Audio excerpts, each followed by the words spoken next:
Hi friends, welcome to Sana recipes. இன்னைக்கு நம்ம சேனல்ல பீட்ரூட் மால்புவா எப்படி செய்யுதுங்கிறத பார்க்கலாமா?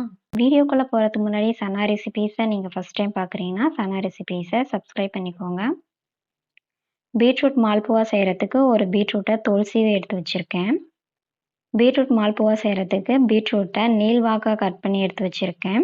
குட்டி குட்டி பீசஸாக கூட கட் பண்ணிக்கலாம். ஜாரில் போட்டு தான் அரைக்க போகிறோம். கட் பண்ணி வச்சிருந்த பீட்ரூட் பீசஸை குட்டி ஜாரில் சேர்த்திக்கலாம். 1/4 கப் காய்ச்சி ஆற வச்ச பாலை சேர்த்து நல்லா பைன் பேஸ்ட்டாக அரைச்சி எடுத்துக்கோங்க. குட்டி குட்டி பீசஸ் கூட இல்லாமல் நல்லா பைன் பேஸ்ட்டாக அரைச்சி எடுத்துக்கலாம். இப்போ இந்த பீட்ரூட் பேஸ்ட்டை தனியாக எடுத்து வச்சுக்கோங்க. அடுத்து ஒரு ஜாரில் 1/4 கப் சுகர், 1/4 கப் ரவை சேர்த்து வாசனைக்காக 3 ஏலக்காய் சேர்த்து நல்லா பவுடராக அரைச்சி எடுத்துக்கலாம். பவுடர் பண்ண சுகரையும் ரவையும் தனியாக எடுத்து வச்சுக்கலாம். மிக்சிங் பவுலில் 1/4 கப் கார்ன்ஃப்ளவர் சேர்த்திருக்கேன்.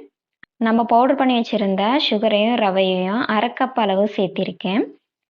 இதோட 1/4 கப் அளவுக்கு மில்க் பவுடர் சேர்த்து நல்லா கலந்து விட்டுக்கோங்க.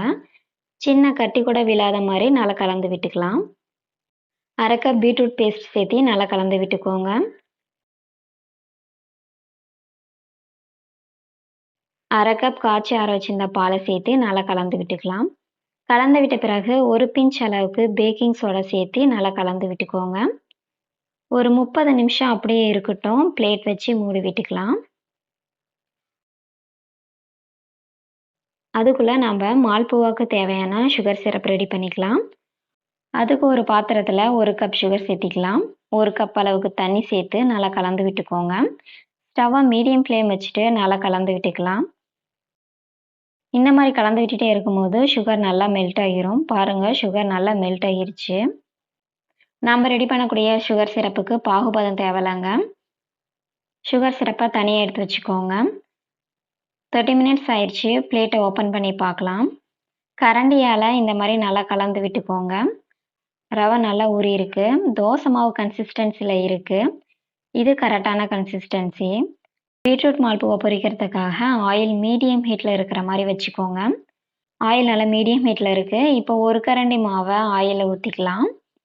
ஆயில் ரொம்ப சூடாக இருக்கக்கூடாது. ஸ்டவ்வை சிம்மில் வச்சுட்டு மால்புவாவை ஃப்ரை பண்ணி எடுத்துக்கலாம்.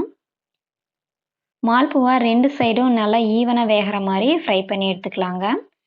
ஃப்ரை பண்ண மால்புவாவை இந்த மாதிரி கரண்டியால் ப்ரெஸ் பண்ணி எடுக்கும்போது ஆயிலெலாம் வெளியே வந்துடும்.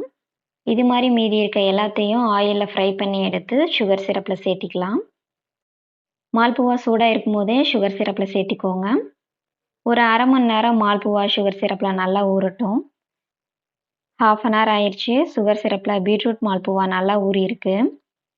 சுகர் சிரப்பில் ஊறின பீட்ரூட் மால்புவாவை ஒரு பிளேட்டில் எடுத்து வச்சுக்கலாங்க. டெக்கரேஷனுக்காக கட் பண்ணி வச்சுருக்க நட்ஸை தூவி விட்டுக்கலாம். அவ்வளோதாங்க, பீட்ரூட் மால்புவா ரெடி ஆயிடுச்சு. இந்த ரெசிபி உங்களுக்கு பிடிச்சிருந்தா சனா ரெசிபீஸ்க்கு லைக் பண்ணுங்கள், ஷேர் பண்ணுங்கள், மறக்காமல் சப்ஸ்கிரைப் பண்ணிக்கோங்க. தேங்க்யூ.